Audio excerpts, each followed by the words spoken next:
Syndrome Johnny by Charles Dye. Originally published in Galaxy Science Fiction, July 1951. Narrated by Tom Trussel. The blood was added to a pool of other blood, mixed, centrifuged, separated to plasma and corpuscles, irradiated slightly, pasteurized slightly, frozen, evaporated, and finally banked. Some of the plasma was used immediately for a woman who had bled too much in childbirth. She died. Others received plasma and did not die, but their symptoms changed, including a syndrome of multiple endocrine unbalance, eccentricities of appetite and digestion, and a general pattern of emotional disturbance. An alert hospital administrator investigated the mortality rise and narrowed it to a question of who had donated blood the week before. After city residents were eliminated, there remained only the signed receipts and thumbprints of 9 men. 9 healthy, unregistered travellers, poor enough to sell their blood for money, and among them a man who carried death in his veins. The 9 thumbprints were broadcast to all police files, and a search began. The effort was futile, for there were many victims who had sickened and grown partially well again without recognizing the strangeness of their illness. 3 years later, they reached the carrier stage, and the epidemic spread to 4 cities. 3 more years, and there was an epidemic which spread around the world, meeting another wave coming from the opposite direction. It killed 2 out of 4, 50 out of 100, 27 million out of 50 million. There was hysteria where it appeared, and where it had not appeared there were quarantines to fence it out. But it could not be fenced out. For 2 years it covered the world, and then it vanished again, leaving the survivors with a tendency toward glandular troubles. Time passed. The world grew richer, more orderly, more peaceful. A man paused in the midst of his work at the UN Food and Agriculture Commission. He looked up at the red and green production map of India. "Just too many people per acre," he said. "All of our work at improving production. Just 1 jump ahead of their rising population, 1 jump ahead of famine. Sometimes I wish to God there would be another plague to give us a breathing spell and a fair chance to get things organized." He went back to work and added another figure. 2 months later, he was one of the first victims of the second plague. In the dining hall of a university, a biochemical student glanced up from his paper to his breakfast companion. "You remember Johnny, the mythical carrier that they told about during the first and second epidemics of syndrome plague?" "Sure, Syndrome Johnny. They use that myth in psychology class as a typical example of mass hysteria. When a city was nervous and expecting the plague to reach them, some superstitious fool would imagine he saw Syndrome Johnny and the population would panic. Symbol for death or some such thing. People imagined they saw him in every corner of the world, simultaneously, of course. It was a bright morning, and they were at a window which looked out across green rolling fields to a towering glass brick building in the distance. The student who had gone back to his paper suddenly looked up again. "Some Peruvians here claimed they saw Syndrome Johnny." "Idiotic superstition. You'd think it would have died down when the plague died." The other grinned. "The plague didn't die." He folded his newspaper slowly, obviously advancing an opening for a debate. His companion went on eating. "Another of your wild theories, huh?" Then, through a mouthful of food, "All right, if the plague didn't die, where did it go?" "Nowhere. We have it now. We all have it." He shrugged. "A virus catalyst of high affinity for the cells and a high similarity to a normal cell protein. How can it be detected?" Then why don't people die? Why aren't we sick? Because we have sickened and recovered.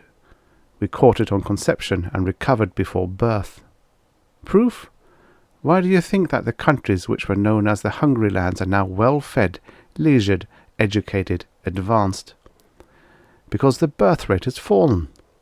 Why has the birth rate fallen? He paused, then very carefully said, because 2 out of 3 of all people who would have lived have died before birth, slain by syndrome plague. We are all carriers now, hosts to a new guest, and, his voice dropped to a mock-sinister whisper, with such a stranger within ourselves, at the heart of the intricate machinery of our lives, who knows what subtle changes have crept upon us unnoticed? His companion laughed.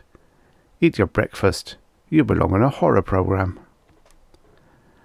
A police psychologist for the Federated States of the Americas was running through reports from the Bureau of Social Statistics. Suddenly he grunted, then a moment later said, "Uh-huh." "Uh-huh what?" asked his superior, who was reading a newspaper with his feet up on the desk. "Remember the myth of Syndrome Johnny?" "Ghost of Syndrome Plague. See, what of it?"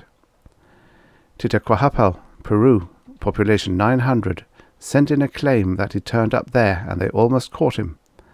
Crime statistics rerouted the report to mass phenomena, of course.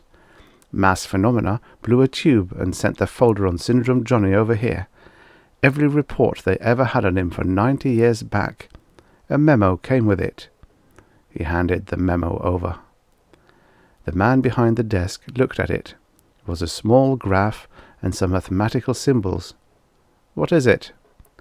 "It means," said the psychologist, smiling dryly, "that every crazy report about our ghosts have points of similarity to every other crazy report. The whole business of Syndrome Johnny has been in the funny coincidence file for 20 years. This time the suspect hits the average description of Johnny too closely. A solid-looking man, unusual number of visible minor scars, and a disturbing habit of bending his fingers at the first joint knuckles when he is thinking. The coincidence has gotten too damn funny. There's a chance we've been passing up a crime." "An extensive crime," said the man at the desk softly. He reached for the folder. "Yes, a considerable quantity of murder." He leafed through the folder and then thought a while, looking at the most recent reports. Thinking was what he was paid for, and he earned his excellent salary. The thumbprint on the hotel register. The name is false, but the thumbprint looks real. Could we persuade the Bureau of Records to give their data on that print? Without a warrant? Against constitutional immunity? No, not a chance. The public has been touchy about the right to secrecy ever since that police state was attempted in Varga. How about persuading an obliging judge to give a warrant on grounds of reasonable suspicion? No, we'd have the humanist press down on our necks in a minute, and any judge knows it. We'd have to prove a crime was committed. No crime, no warrant.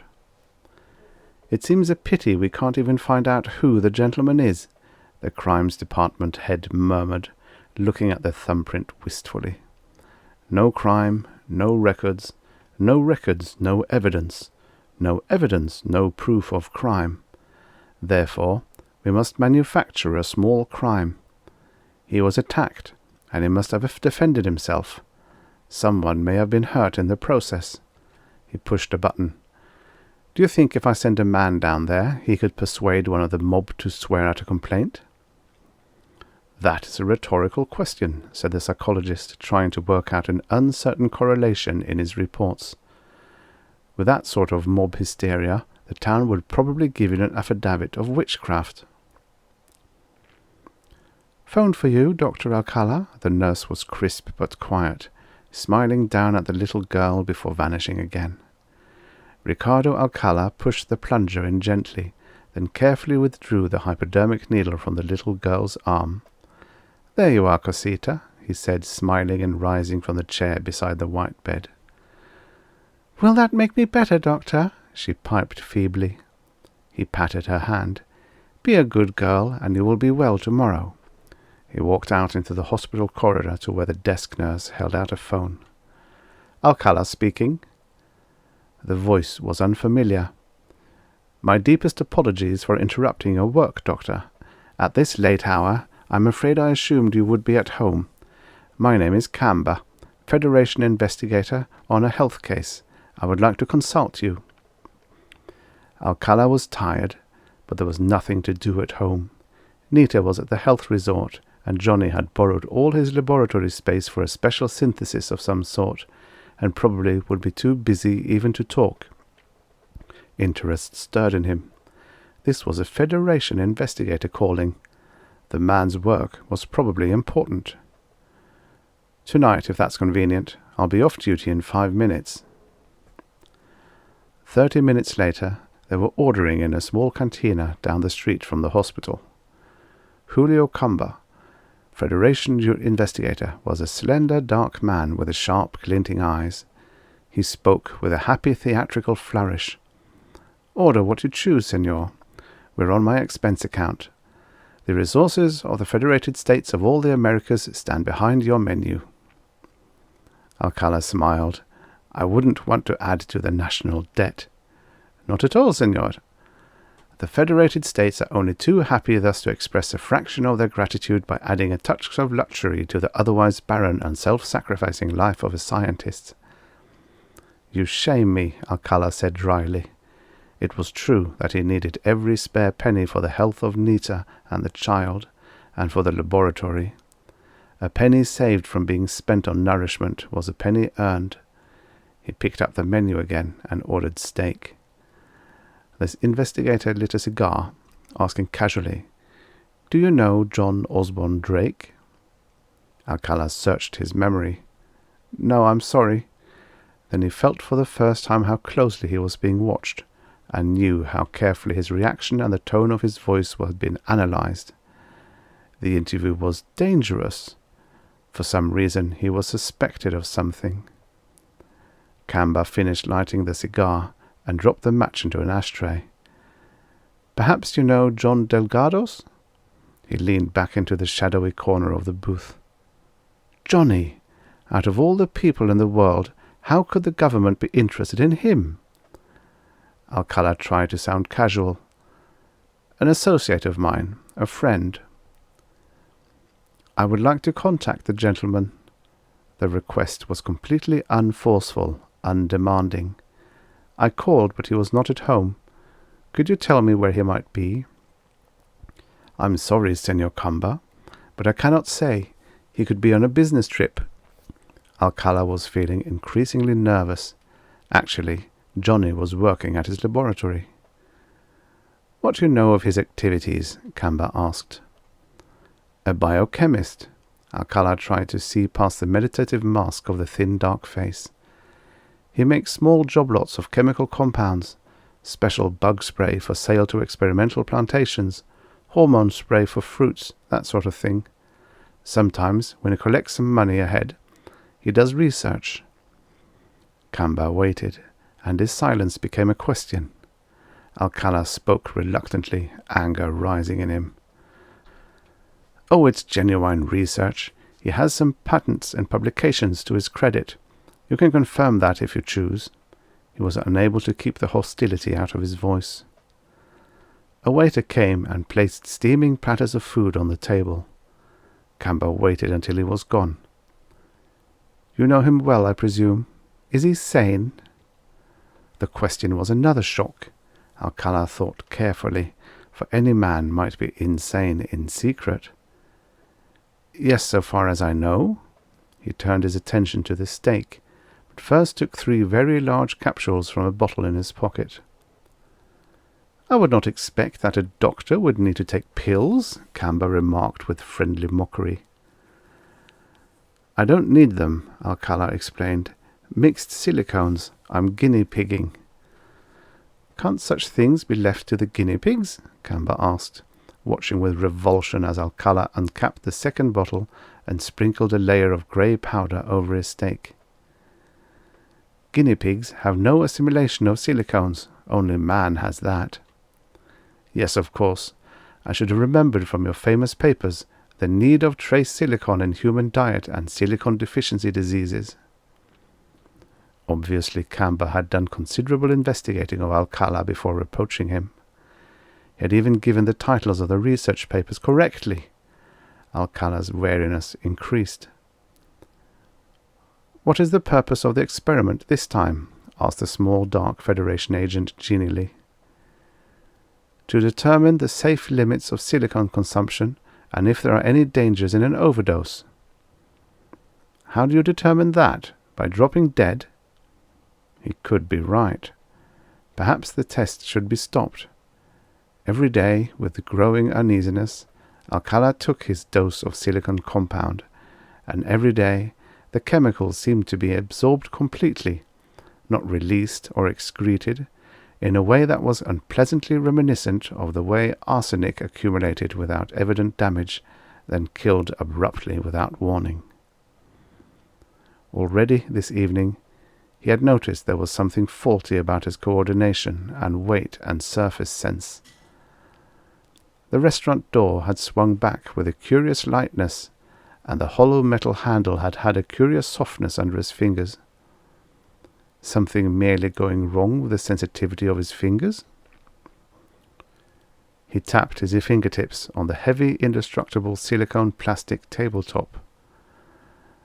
There was a feeling of heaviness in his hands, and a feeling of faint rubbery give in the table. Tapping his fingers gently, his heavy fingers, the answer was dreamily fantastic. "I'm turning into silicon plastic myself," he thought. "But how? Why?" He had not bothered to be curious before, but the question had always been, what were supposedly insoluble silicons doing assimilating into the human body at all? Several moments passed. He smoothed back his hair with his oddly heavy hand before picking up his fork again. "I'm turning into plastic," he told Camber. "I beg your pardon?" "Nothing, a joke." Camber was turning into plastic too. Everyone was, but the effect was accumulating slowly by generations.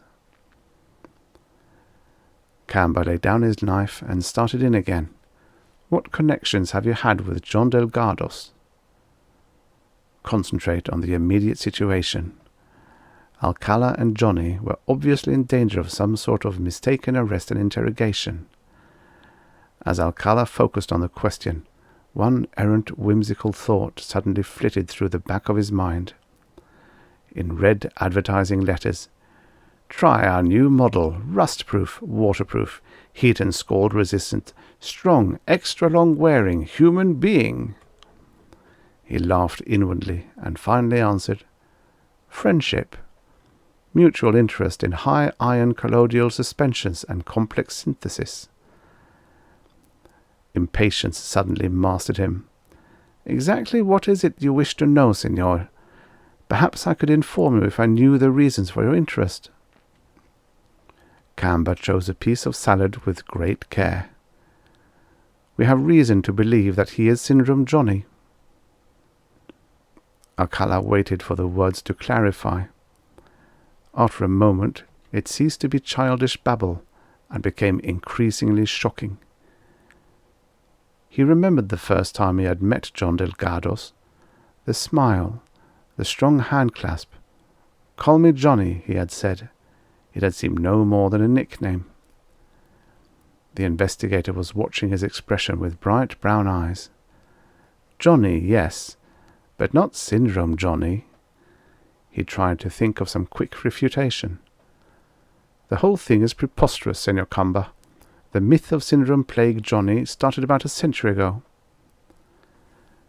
Dr. Alcala, the small man in the grey suit, was tensely sober. "John Delgados is very old, and John Delgados is not his proper name. I have traced his life back and back through older and older records in Argentina, Panama, South Africa, the United States, China, Canada. Everywhere he has paid his taxes properly, put his fingerprints on file as a good citizen should, and he changed his name every 20 years, applying to the courts for permission with good honest reasons for changing his name. Everywhere he has been a laboratory worker, held patents, sometimes made a good deal of money. He is 140 years old. His first income tax was paid in 1970, exactly 120 years ago. Other men are that old, said Alcala. Other men are old, yes. Those who survived the 2 successive plagues were unusually durable. Camber finished and pushed back his plate.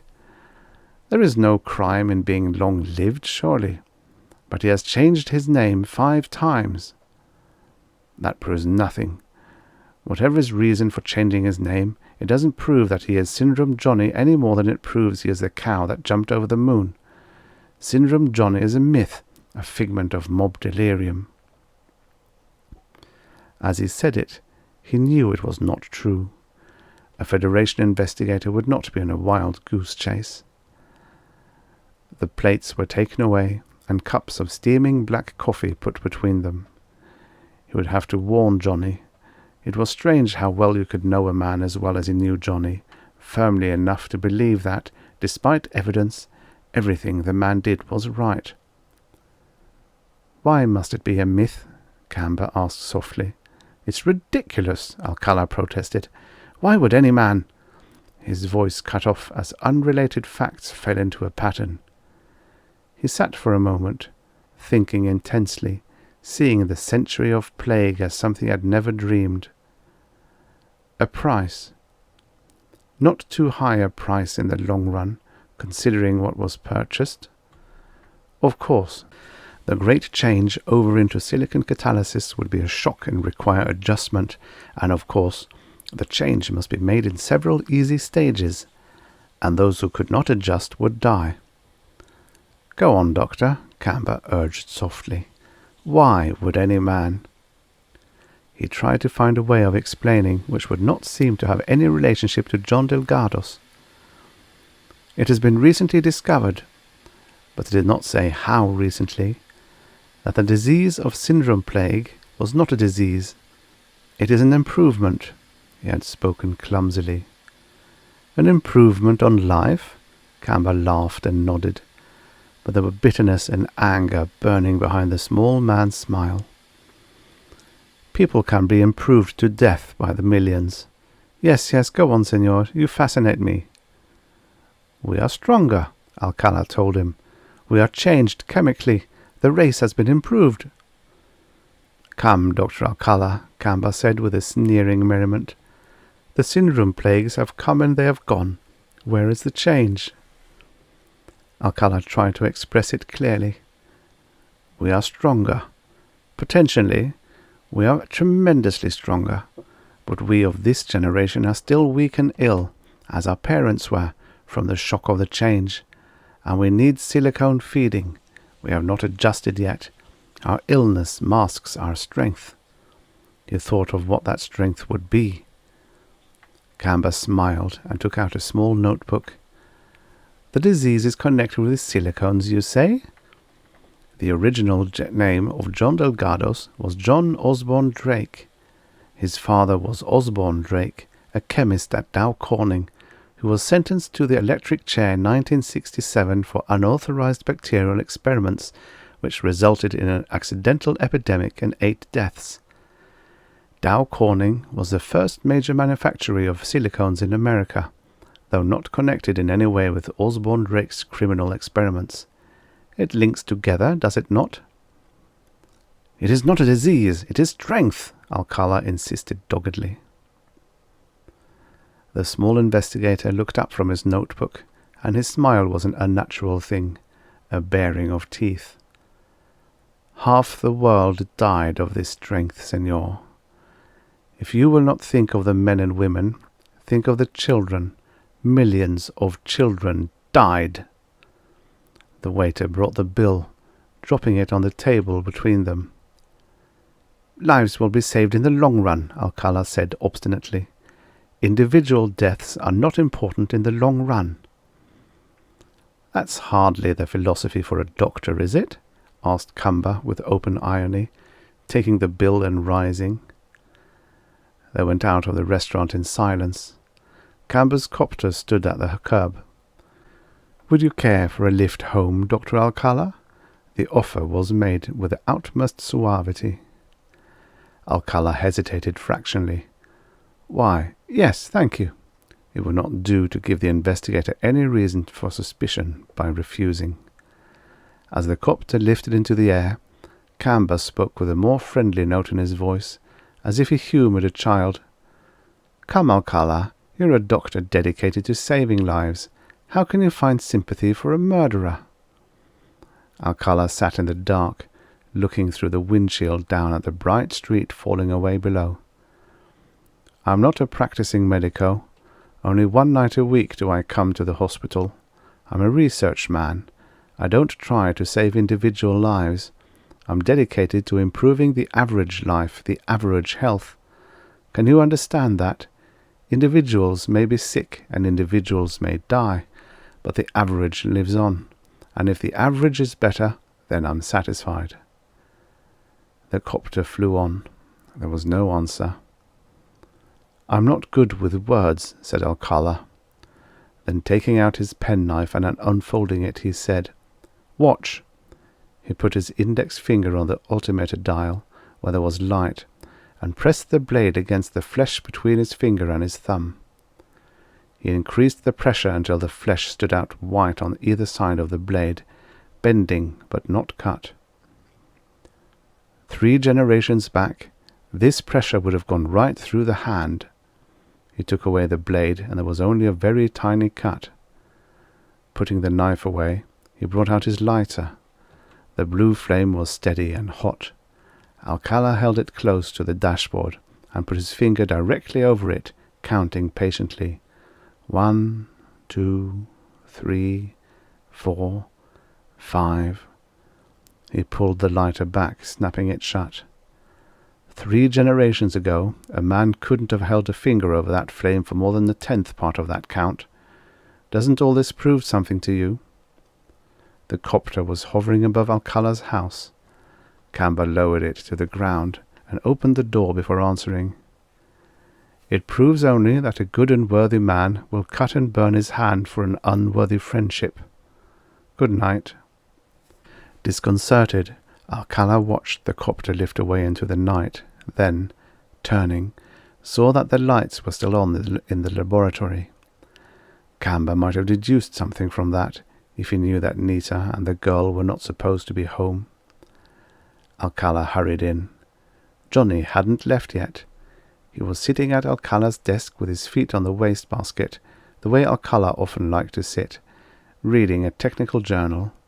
He looked up, smiling. For a moment Alcala saw him with the new clarity of a stranger, the lean, weathered face, brown eyes with smile deltas at the corners, wide shoulders, steady big hands holding the magazine, solid, able, and ruthless enough to see what had to be done and do it. "I was waiting for you, Rick." "The feds are after you." Ricardo Alcala had been running. He found he was panting and his heart was pounding. Delgado's smile did not change. "It's all right, Rick. Everything's done. I can leave any time now." He indicated a square metal box standing in a corner. "There's the stuff." "What stuff?" "The product Johnny had been working on." "You haven't time for that now, Johnny. You can't sell it. They'd watch for anyone of your description selling chemicals. Let me loan you some money." "Thanks." Johnny was smiling oddly. "Everything's set. I won't need it. How close are they to finding me?" "They don't know where you're staying." Alcala leaned on the desk edge and put out his hand. "They tell me you're Syndrome Johnny." "I thought you'd figured that one out." Johnny shook his hand formally. "The name is John Osborne Drake. You aren't horrified?" "No." Alcala knew that he was shaking hands with a man who would be thanked down all the successive generations of mankind. He noticed again the odd white webwork of scars on the back of Johnny's hand. He indicated them as casually as he could. "Where did you pick those up?" John Drake glanced at his hand. "I don't know, Rick. Truthfully, I've had my brains beaten in too often to remember much anymore. Unimportant. There are instructions outlining plans and methods filed in safety deposit boxes in almost every big city in the world. Always the same typing, always the same instructions. I can't remember who typed them, myself or my father, but I must have been expected to forget or they wouldn't be there. Up to 11, my memory is all right, but after Dad started to remake me, everything gets fuzzy. After he did what? Johnny smiled tiredly and rested his head on one hand. He had to remake me chemically, you know. How could I spread a change without being changed myself? I couldn't have 2 generations to adapt to it naturally like you, Rick. It had to be done artificially. It took years. You understand? I'm a community, a constructions. The cells that carry on the silicon metabolism in me are not human. Dad adapted them for the purpose. I helped, but I can't remember any longer how it was done. I think when I've been badly damaged, organization scatters to the separate cells in my body. They can survive better that way, and they have powers of regrouping and healing. But memory can't be pasted together again or regrown. John Drake rose and looked around the laboratory with something like triumph. They're too late. I made it, Rick. There's the catalyst cooling over there. This is the last step. I don't think I'll survive this plague, but I'll last long enough to set it going for the finish. The police won't stop me until it's too late. Another plague. The last one had been before Alcala was born. He had not thought that Johnny would start another. It was a shock. Alcala walked over to the cage where he kept his white mice and looked in, trying to sort out his feelings. The white mice looked back with beady bright eyes, caged, not knowing they were waiting to be experimented upon. A timer clicked, and John Delgado's Drake became all rapid efficient activity, moving from valve to valve. It lasted a half-minute or less. Then Drake had finished stripping off the lab whites to his street clothes. He picked up the square metal box containing the stuff he had made, tucked it under his arm, and held out a solid hand again to Alcala. "Goodbye, Rick. Wish me luck. Close up the lab for me, will you?" Alcala took the hand numbly and mumbled something, turned back to the cages and stared blindly at the mice. Drake's brisk footsteps clattered down the stairs. Another step forward for the human race. God knew what wonders for the race were in that box. Perhaps something for nerve construction, something for the mind. The last and most important step. He should have asked. There came at last a pressure that was a thought emerging from the depth of intuition. Dr. Ricardo Alcala will die in the next plague, he and his ill wife Nita and his ill little girl, and the name of Alcala will die forever as a weak strain blotted from the bloodstream of the race. He'd find out what was in the box by dying of it. He tried to reason it out, but only could remember that Nita, already sickly, would have no chance, and Alcala's family genes, in attempting to adapt to the previous steps, had become almost sterile. It had been difficult having children. The next step would mean complete sterility. The name of Alcala would die.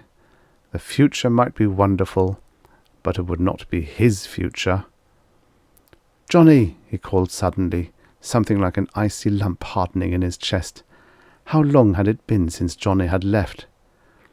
Running, Alcala went down the long half-lit stairs, out the back door, and along the dark path toward the place where Johnny's copter had been parked. A light shone through the leaves. It was still there. "Johnny!" John Osborne Drake was putting a suitcase into the rear of the copter. "What is it, Rick?" he asked in a friendly voice without turning. It would be impossible to ask him to change his mind. Alcala found a rock, raised it behind Syndrome Johnny's back. "I know I'm being antisocial," he said regretfully, and then threw the rock away. His fist was enough like stone to crush a skull.